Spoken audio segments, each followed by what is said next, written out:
I'm Seher Zama. The top focus is all the drama expected today as well in the Karnataka Assembly. These are the latest images we're playing out from this morning after having pitched camp. BJP MLAs who were in a sit-in protest inside the Vidhan Saudha now all set for this session for yet another day of arguments and discussions along with a deadline now that has been put across by the state governor as well, that the chief minister prove majority of his government on the floor of the House latest by 1:30 p.m. Yesterday, we had seen heated debates, discussions. Chief Minister Kumaraswamy, who had already moved for the trust vote in the Assembly, saying that he was forced to do so because of the rebel MLAs.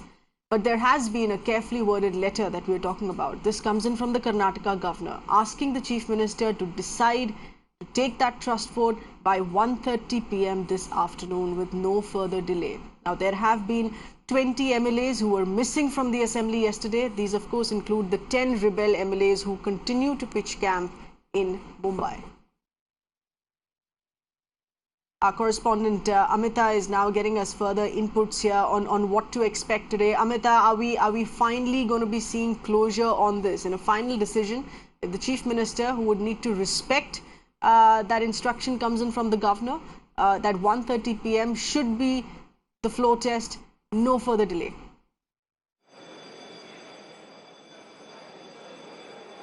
Well, perhaps not, Seher, because at this point in time, the information we're picking up is that the bell is just ringing at this point for the session to begin. It will begin in 2 minutes.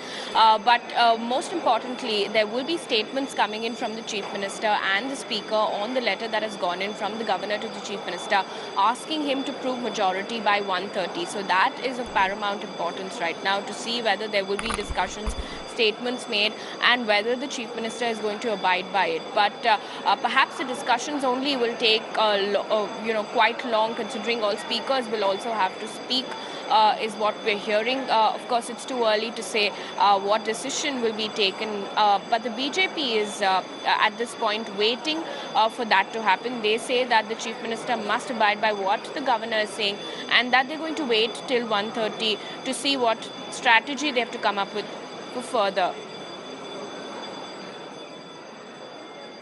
Yes, Amita, please stay with us. I'm going to throw this open to our panelists, the experts that we have with us this morning. Appreciate you being with us. We have Mr. Rajesh Sundaram, senior journalist, Vinay Tiwari, consulting editor for the Times Network, and Kingshuk Nag, senior journalist as well. First to you, Vinay, with respect to the manner in which this has continued to play out, that the government is out of control, the MLAs are out of control, and continuously you have each party wanting to seek legal advice from the Supreme Court. This continues to be stressed with respect to that instruction that should come from the Supreme Court to suit either camp. Yes, and I mean, look, politically the situation is a bit of a farce. It's been going on for way too long. The state is obviously not getting governed because nobody's there to govern the state.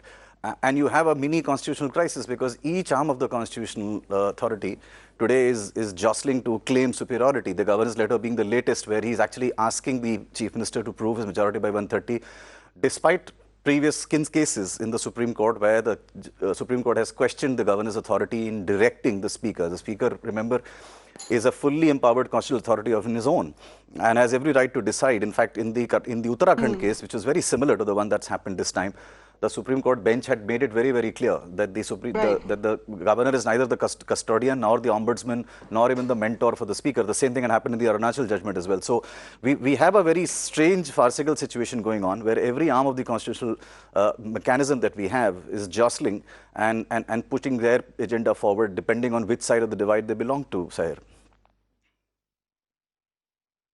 That's right. Let me put this concern across to Rajesh as well. Rajesh, this is something that we've been discussing for quite a while on Mirror now. This is with respect to the political crisis, but how the people of Karnataka continue to suffer. These are voters who had voted rightfully to get in a stable government. And this is a crisis we see playing out every 3 months with the Congress and JDS not getting its act together, with the BJP is what the coalition alleges here, orchestrating this crisis here. Now, this is a very crucial budget session of the State Assembly.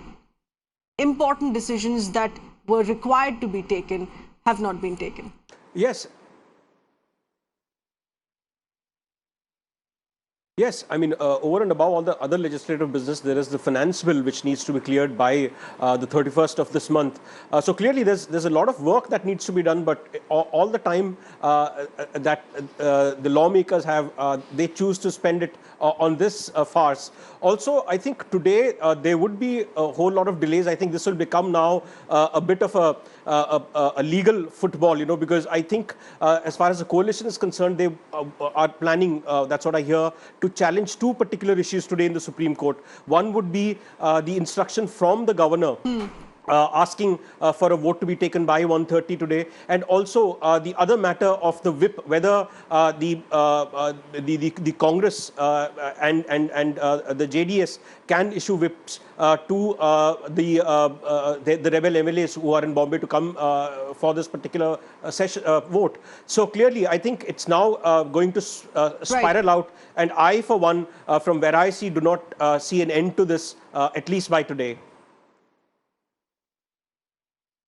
Right, Mr. Kingshud Nake, in your view, now this is not a rhetoric question. We have MLAs, Chief Minister, government, ruling coalition exercising their right of going to the Supreme Court, saying that there cannot be pressure on what needs to be done. The Speaker is the highest authority, or whether or not the governor can intervene, whether or not a party can issue a whip to its MLAs.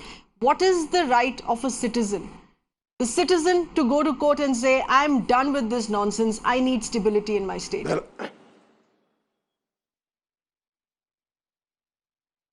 The right of the citizen is that, first thing, there should be precedence rule in the state, because this jostling is going on for too long. And this jostling will go on because the constitution of the assembly is like that. So, number one, the precedence rule should be declared.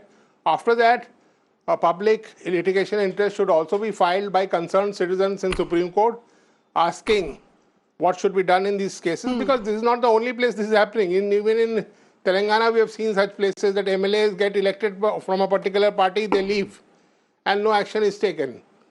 So this whole question has to be looked anew, because 50 years ago, when the constitution was written, the morality of the political parties, of the politicians, were different, and the moralities are different today.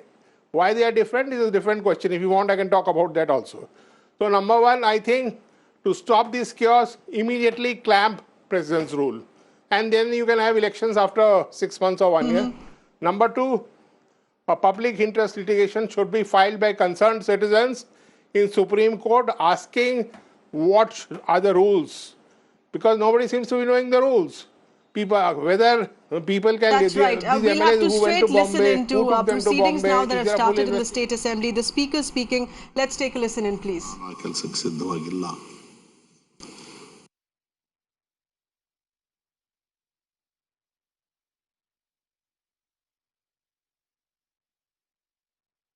ಬೆಳಗ್ಗೆ ಮನೆಯಿಂದ ಬರಬೇಕು ತಮಾಷೆಗಳಪ್ಪ we have gone richer by 12 crores today ಅಂತ ಹೇಳಿ ಒಂದು ನಮ್ಮದಿಂದ ತಮಾಷೆಗಳಪ್ಪ we have gone richer by 12 crores today ಅಂತ ಹೇಳಿ ಒಂದು ದಿವಸ ಕಲಾಪ ಮುಂದಕ್ಕೆ ಹಾಕಿದ್ರೆ 12 ಕೋಟಿ ಲಾಭ ಅಂತ ನನಗೆ ನನ್ನ ಪರ್ಸನಲ್ ಲೈಫ್ ಅನ್ನು ಯಾರಾದರೂ ಬಂದು ನೋಡಿದ್ರೆ ಎಷ್ಟು ಸಾವಿರ ಕೋಟಿ ಇಟ್ಕೊಂಡಿದ್ದೀನಿ ಅಂತ ಗೊತ್ತಾಗುತ್ತೆ ಅಂತ ಮೂರ್ಖರಿಗೆ ನಾನು ಏನು ಮಾಡೋಕ್ಕಾಗೋದಿಲ್ಲ ಲಜ್ಜೆ ಬಿಟ್ಟು ಕೋಟ್ಯಾಂತರ ರೂಪಾಯಿಗಳನ್ನ ಸಂಗ್ರಹ ಮಾಡಿದವ್ರನ್ನ ಕೇಳಕ್ಕೆ ಈ ದೇಶದಲ್ಲಿ ಯಾರು ಗತಿನೇ ಇಲ್ಲ, ದಿಕ್ಕೇ ಇಲ್ಲ. ಎಲ್ಲ ಬಿಟ್ಟು ನನ್ನಂಥವ್ರ ಮೇಲೆ ಬರ್ತಾರೆ. ಇಂಥ ಲಕ್ಷ ಆಪಾದನೆಗಳು ಬಂದರೂ ಕೂಡ ಮೆಟ್ಟಿ ನಿಲ್ತಕ್ಕಂಥ ಧೈರ್ಯ ನನಗೆ ಜನ್ಮತಃ ನನ್ನ ತಾಯಿ ತಂದೆ ಕೊಟ್ಟಿದ್ದಾರೆ. ನನ್ನನ್ನು ರಕ್ಷಣೆ ಮಾಡಿದ ನನ್ನ ಜನ, ನನಗೆ ಜಾತಿ ಹಣ ಇಲ್ಲದೆ ಹೋದ್ರು ಯಾರು ನನ್ನ ನಿಲ್ಲಿಸಿದ್ರೆ ಅವ್ರು ನನಗೆ ಆ ಶಕ್ತಿ ಕೊಟ್ಟಿದ್ದಾರೆ. ಮತ್ತೊಮ್ಮೆ ಪರೋಕ್ಷವಾಗಿ ಅತ್ಯಂತ ಸೌಮ್ಯ ಭಾಷೆಯಲ್ಲಿ ಎಚ್ಚರ ನೀಡ್ತಾ ಇದ್ದಾನೆ. ನನ್ನ ಚಾರಿತ್ರ್ಯವಾದ ಮಾಡೋದಕ್ಕೆ ಪ್ರಯತ್ನ ಮಾಡ್ತಕ್ಕಂಥವ್ರು 100 ಸಲ ಹಿಂದಿರುಗಿ ನೋಡ್ಕೊಳ್ಳಿ ನಿಮ್ಮ ಹಿನ್ನೆಲೆ ಹೇಗಿದೆ. ನನ್ನ ಸುದ್ದಿಗೆ ಬರಬೇಡಿ. ನಾನು ಇಲ್ಲಿ ಗಟ್ಟಿಯಾಗಿ ಕೂತ್ಕೊಳ್ಬೇಕು ಅಂತ ಬಂದಿಲ್ಲ. ನಾನು ಆಡ್ತಕ್ಕಂಥ ಮಾತು, ಕೊಡ್ತಕ್ಕಂಥ ತೀರ್ಪು ಇತಿಹಾಸದಲ್ಲಿ ಉಳಿಬೇಕು ಅಂತ ಬಂದಿರ್ತಕ್ಕಂಥವ್ನು ನಾನು. ಇಷ್ಟಕ್ಕೆ ಇಲ್ಲಿ ಮುಗಿಸ್ತೇನೆ. ಚರ್ಚೆ ಪ್ರಾರಂಭ ಆಗಲಿ. ಮಾನ್ಯ ಸಭಾನಾಯಕರು ದಯಮಾಡಿ ಮುಂದುವರಿಸಬೇಕು. No, please, no, please, no, please. No, please, no privilege, nothing. Discussions.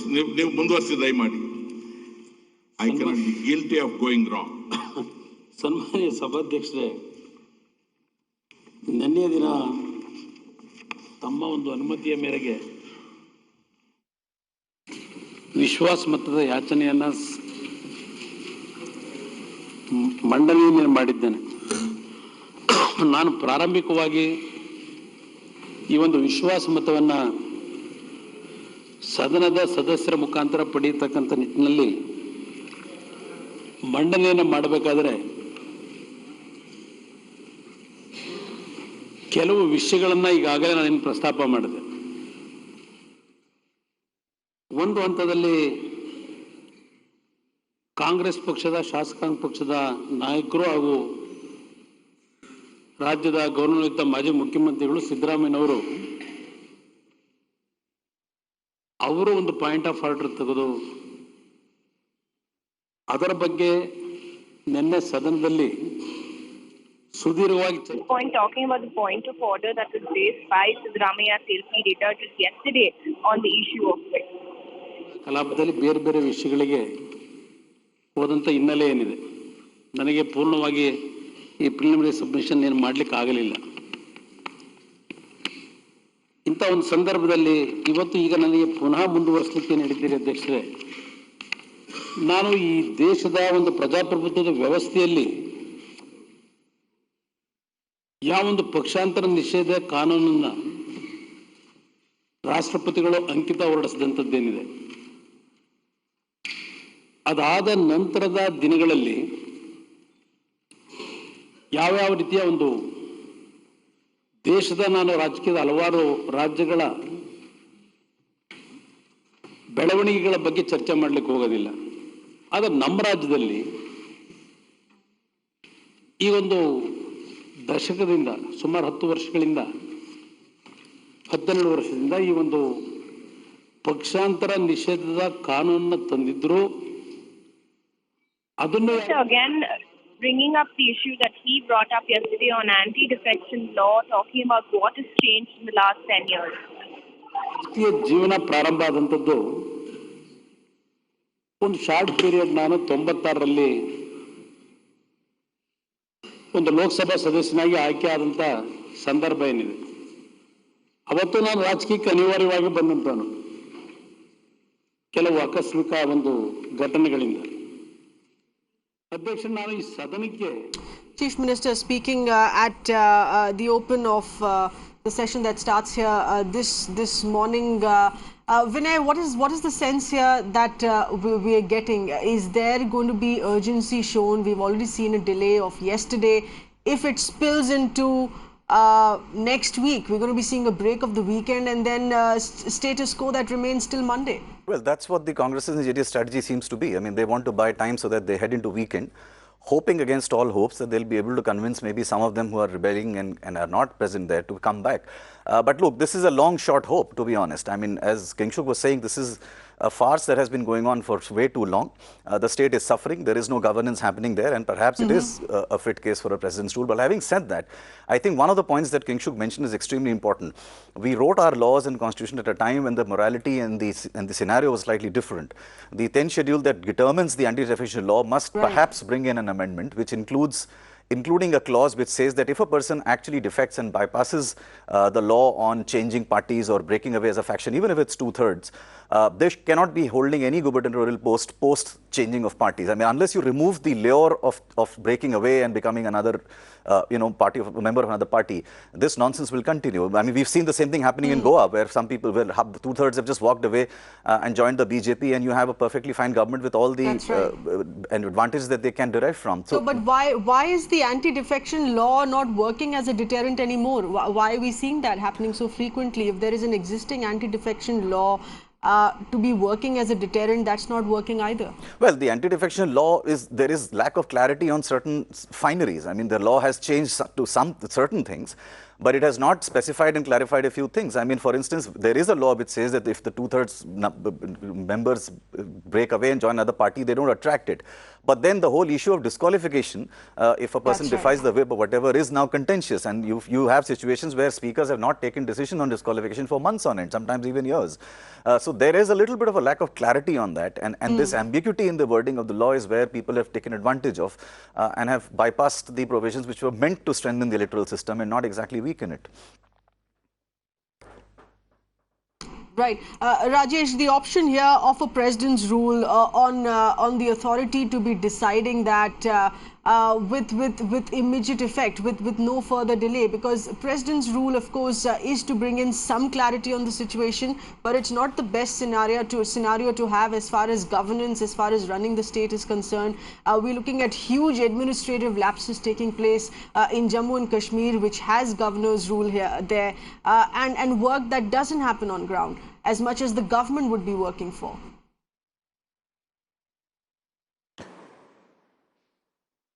Well, I think nobody would be in favor of president rule, but there are indications on the ground that there is a breakdown of the constitutional mechanism. Also, I think right now what is also happening is that all the constitutional authorities, even the courts, are being questioned. So whether it was the Supreme Court and the order that it gave, or the speaker, the way he's functioning, or the governor's action, all of that is being criticized. Even this morning, we had senior Congress leaders who were saying that the same governor who gave 15 days to Yedurappa to prove his majority is now asking for a vote by 1:30 today. So clearly there is a there is breakdown. more heat on the governor here. Please stay with us. We'll be getting in breaking inputs here on what the Congress here is demanding with respect to the governor. The Congress now demanding the resignation of the governor, because in the manner in which he directed the Chief Minister to hold this trust vote by 1:30 p.m. this afternoon. The governor instructing the Chief Minister, they don't want any further delay, the trust be conducted 1:30 p.m. So the Congress here says that the governor should resign for having written that letter. Let's in fact take a listen into Mr. Hari Prasad, who stated that. And after this recent Supreme Court judgment, governor should have thought twice before sending the letter. Then he's giving a direction to seek confidence vote before 1:30. He is behaving like a working president of the Bharatiya Janata Party. And for having broken the constitutional validities, he has violated the constitution. Central government should immediately sack him from Raj Bhavan. He has converted Raj Bhavan into Bharatiya Janata Party's office. Mr. Kingshuk Nag, please respond to that. This is yet another slamming for the office of the governor here, that this is interference and he's the one who needs to resign.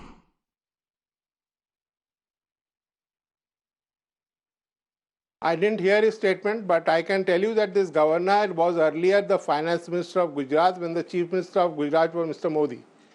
That means by a long shot you can claim that the governor is not an independent person. I am not saying that is, and in fact, therefore, I suppose this is a problem today. The governors are not people who are above all public interest. The governors are today all retired politicians, and therefore, if you assume, it's not wrong to assume that they have some, they have not forgotten their old political past. If you had, say, civil servants retired or judges retired, you would not expect them to be aligned with any political parties. I'm not saying that Vajubhai Vala is aligned, but the fact is that his background was he was finance minister of Gujarat. He vacated his assembly seat so that Mr. Modi, who came in as chief minister and was not an MLA, could be elected as a MLA. So that means that he's got close relation with them.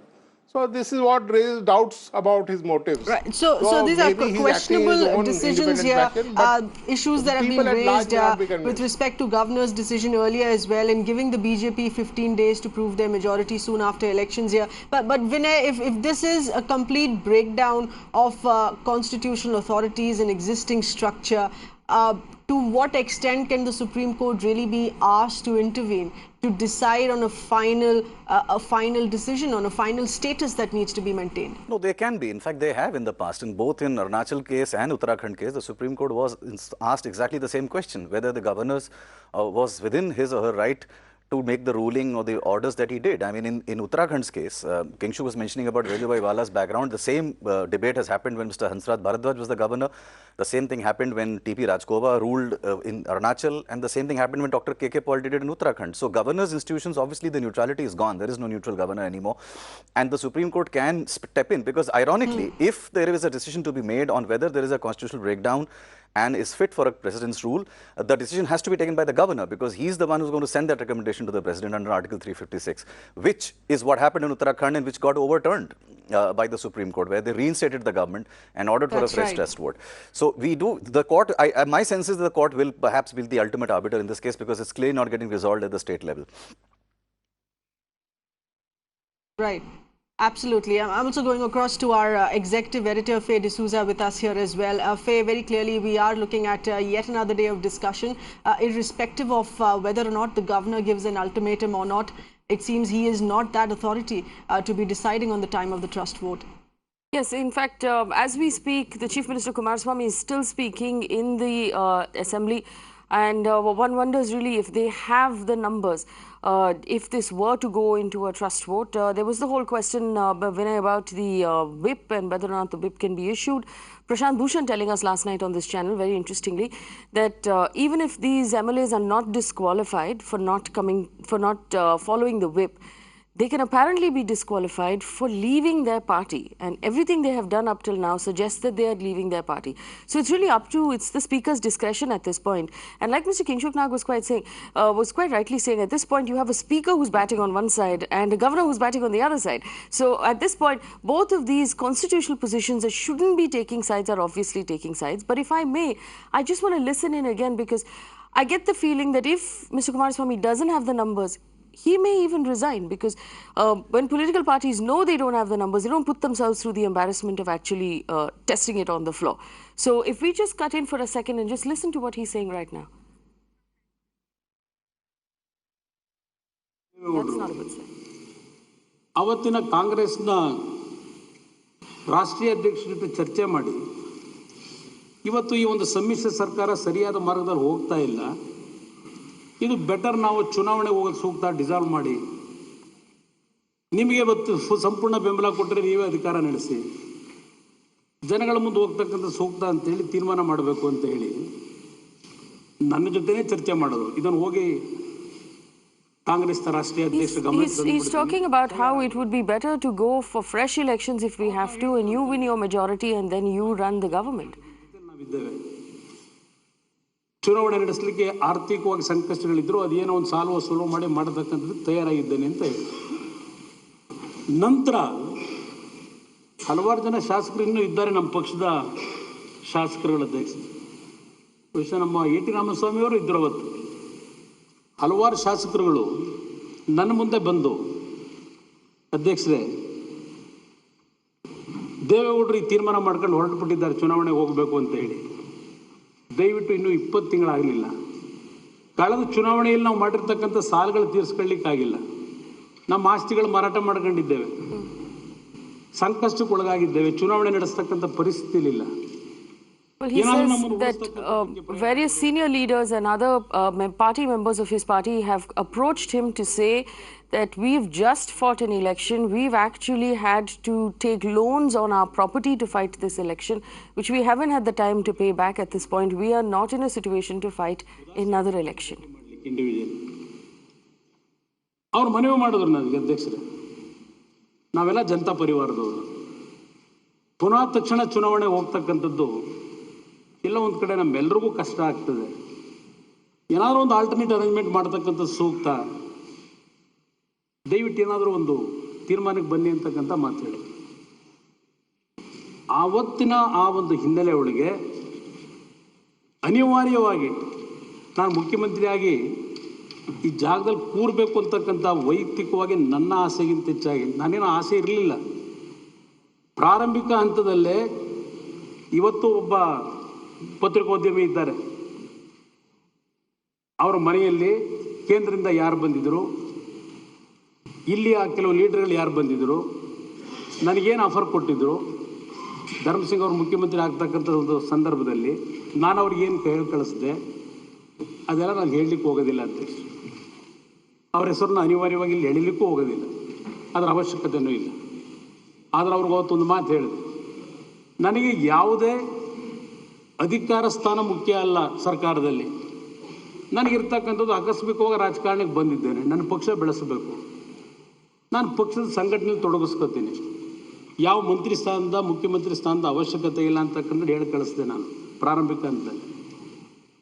ಆದರೆ ನಮ್ಮ ಶಾಸಕರುಗಳ ಕೊನೆಗೆ ಉಳಿಬೇಕು ಅಂತಕ್ಕಂಥ ಹಿನ್ನೆಲೆ ಒಳಗೆ I'm not interested in any particular, I've never been interested in any particular position, the chief minister position or any minister position. I want to look after my party, I want to look after the party people, or the party members and the people of the state.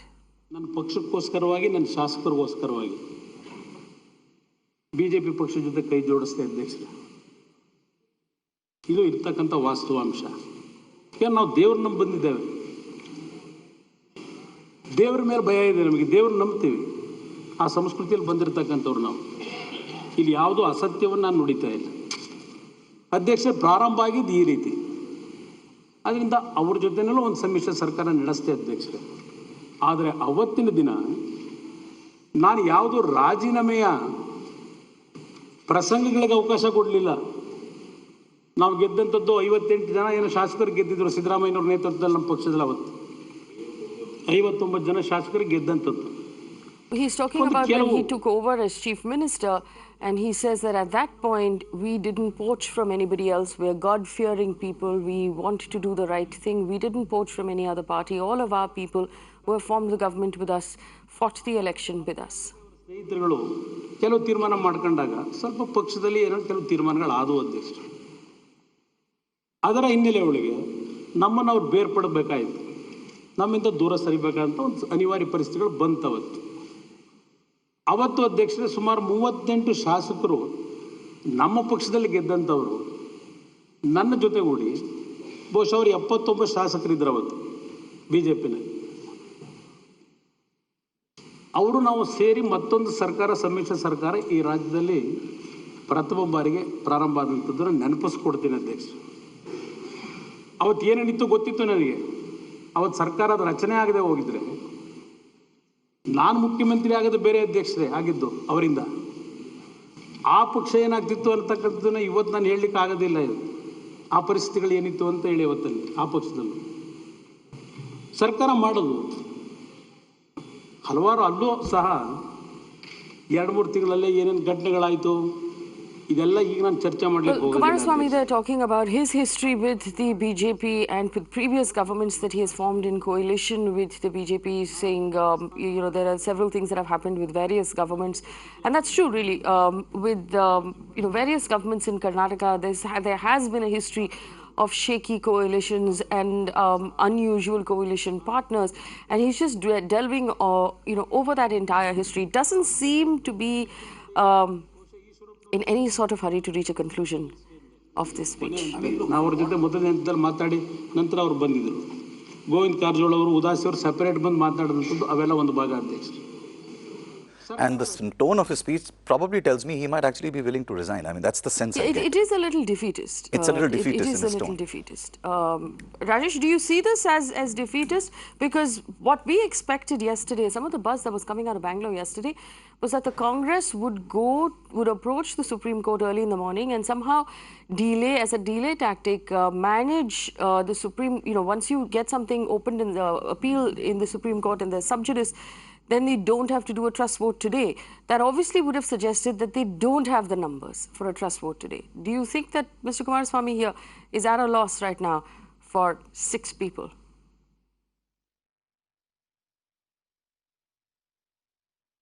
Well, I think it's been known for many days, ever since the time those people who hold up in Bombay held a press conference, said that, they do not want to be with the government. It was clear that the ruling coalition does not have the numbers. But of course, I think they have to decide whether they lob grenades and move out or they move out meekly.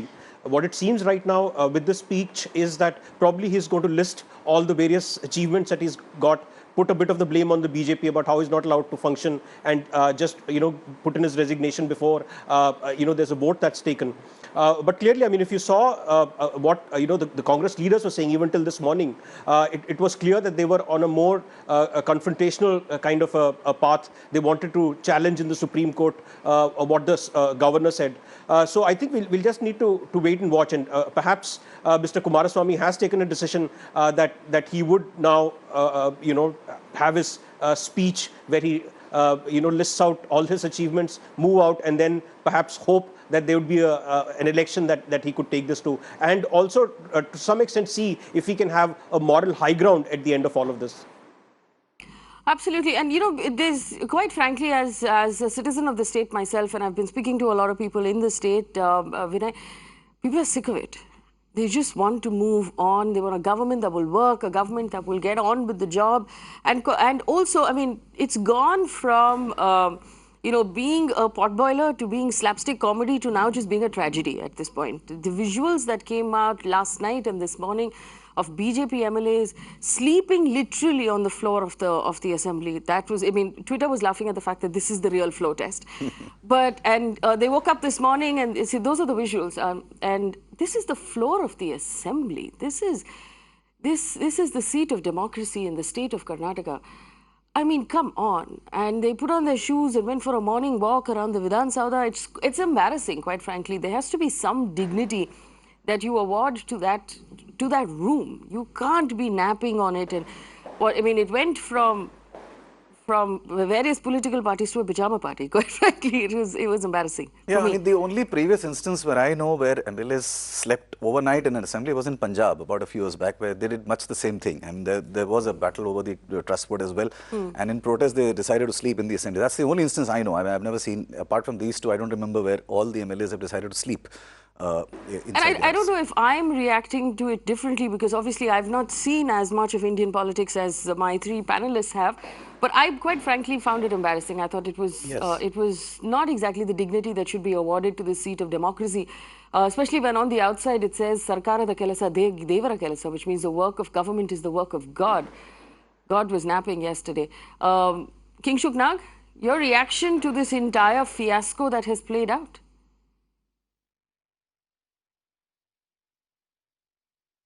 Well, it is to be expected. For so many years, our so-called democracy was going down the tube and we were doing nothing. Used to write in newspapers, used to talk on TV, and then behave everything is okay. If there are some real fools, it is you, me, and all the other panelists, because people like us have done nothing. We have been just reporting and all that. So this is not happened suddenly. We are sliding down this path for many years, and it is time that we step in and say, look, we don't want this drama. Look at the whole system. Do we have proper elections? How much money is needed there? Then how governments come? Who gets elected? And what sort of government is bought? So the entire question has to be looked at. It is not just the court who can look at it, not the governor, not the president. The people of India have to do it. And somebody has to take a lead. So we have to discuss this subject. We have to have electoral reforms. How do we elect our MPs? Why do we need so many crores or 50 crores to get elected as MP? If you take 50 crores to get elected as MP and 20 crores to be elected as MLA, obviously I'll behave in such a way as they are, and they will also refer to many farce. You will also have farce, like we can see.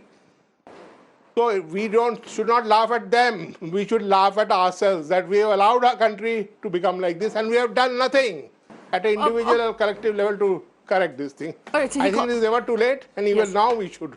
Okay, so first of all, Kingshuk now called us all fools. Yeah. I'll take that. That we haven't done enough to save the democracy and to stop, politics to where it's gotten today. But I have a question for you, and this is a question that several of our viewers asked us last night. And I know that people in Karnataka and Bangalore are asking this question. When Kingshuk Nag says we should do something and say enough of this drama, we want a stable government that actually does the work. How do we do that? Because what's happening right now is that the people of the state feel helpless. They feel like all of this is playing out in front of them. Like I said, it's already embarrassing. There's no work happening in the state. How do you put your foot down on this government and say, we're not okay with this anymore? Yeah, I mean, look, I wish what Kingshuk says can happen. I mean, unfortunately, I'm a little bit of a pessimist and I see that glass half full. I don't see that happening anytime soon for the simple reason.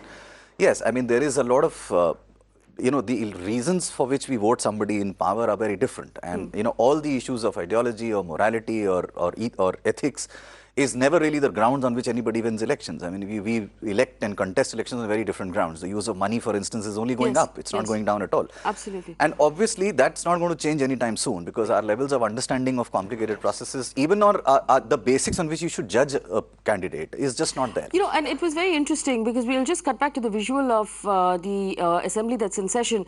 And so I traveled to Karnataka a lot during the election when Kumaraswamy was voted, or when all of them were voted and Kumaraswamy became the chief minister. At that point, most of the candidates told us off record that it cost them anywhere between 8 and 10 crore rupees per campaign, per constituency, and which is why it was an expensive prospect. In the general elections, the same parties told us that the cost had gone up about 4x. People were spending about 40 crore rupees or 45, 50 crore rupees per constituency. And I still believe in some cases this doesn't measure the party, the party umbrella spending that doesn't have a cap on it right now.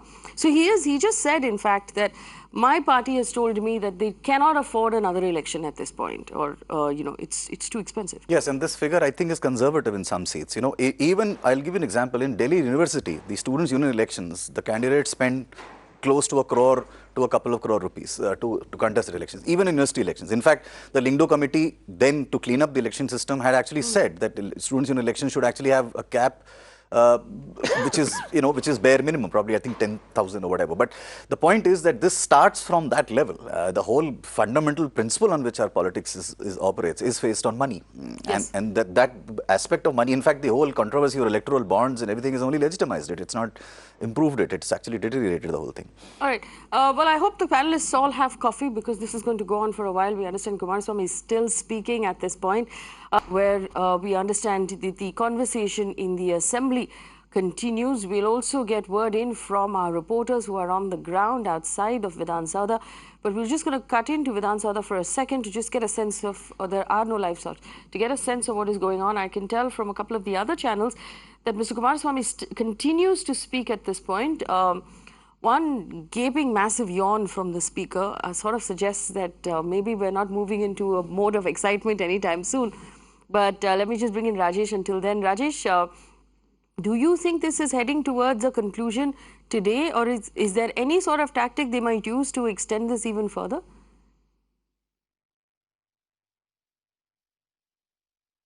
I think they would use a lot of tactics. Like if you see the kind of statement that the Congress leaders were making yesterday, there was a last-ditch effort telling the rebels, through the media, that the whip that the party is going to issue would be applicable on them, making an effort to reach out to them and asking them to come and cross over again, telling them that, reminding them that if they are disqualified, then they have a lot of things stacked against them, that whatever the BJP has promised them, perhaps would not, the BJP would not be in a position to deliver. So clearly, I mean, if there's a delaying tactic, if they have the weekend over which they can make an appeal, during which there could be clarity on the Supreme Court's order on the whip that could be issued by the political parties, they still see hope. So I think if there's a delaying tactic, if there's more time they have, they would make all efforts to buy that time, to make sure that they have a few more days to do this. But of course, you were making a point about how the MLAs were sleeping in the assembly complex yesterday. But I think what's more interesting is the fact that if they were not sleeping there, they would have all have to be herded back to some resort. I think the bigger issue about the money being spent is who's paying for the chartered planes that are going out, who's paying for the resorts where they're staying across all political parties, So that also is a larger issue. Of course, where they get the money to contest elections is one thing, but also the kind of money that's being spent right now to ferry these rebels, to put them up at five-star resorts, also to save their own flock, they're putting people in one place. All of those things are also issues that raise a lot of eyebrows and do beg for a lot of questions to be asked. In fact, yesterday we had Mukul Rohatgi on the channel who argued on behalf of the 15 rebel MLAs. And I asked him, and I pointed out that in the previous time that the Congress went to court over the same state government, he argued on behalf of B.S. Yadurappa of the BJP. So I said, you represent the BJP? And he said, no, this time I'm only representing the 15 MLAs. because BJP is very keen to ensure that their name stays out of it. We've had nothing to do with any of this. But again, who's paying the legal fees? Who's paying the fees? Like quite rightly, like Rajesh asked, of these MLAs charting up and down. They've been effectively now camped in Mumbai for a week and a half at a 5-star hotel. I want to know who's clearing their bills. Yeah, but I guess, look, I don't think no matter how hard they want and try and deny and keep a distance, I think everybody knows this is a joke. Of course, it's the BJP which is coordinating all of this behind the scene. There's no doubt about that. I mean, otherwise there's no way it will happen. So I think the people are intelligent enough to know that. The only question is, I think, Kingshuk, which he raised was, do people ultimately end up voting for all of this? The answer is perhaps no. No. Because ultimately, if this election does happen in the state, which it looks like it might happen, all of this will get forgotten. I mean, you know, the issues of... You know, I'm going to ask my team to also do this. The 15 MLAs who have not showed up to assembly, we should put out their names and their photographs, because the people of Karnataka deserve to know who these people are. You voted for them. You voted for them to actually work one way or the other. If they believe for whatever reason that this government is not up to mark, and if they're doing that out of the general interest of the people who they represent, then they should come to assembly and make that point. I mean, what are they doing hiding in Mumbai when there's something like this going on in the state? The people of the state deserve to know that those people who got their votes, who came and asked for their votes, are now effectively trading it in for either position or money. Yes, I mean, look, let's take an example of what has happened in Goa, for instance. There are parties that become Teflon coated depending who's in power. Yes. Currently, BJP is the Teflon coated. You have people like Babush Monserrat, who's now joined the BJP. His background is as colorful as the kind of shirts that he wears. He has an extremely colorful and a checkered background. He's been accused of several very serious things in the past. But currently, all of that is forgotten, even though much of the campaign by the BJP in Goa was against this kind of politics in the state when Mr. Manohar Parrikar was alive. He carried out that kind of a campaign in Goa and actually won the state for them on this ground, because Goa's politics was extremely dirty and conflicted. But same thing, I mean, these things just get forgotten the minute people change sides, and the people obviously don't vote for all this.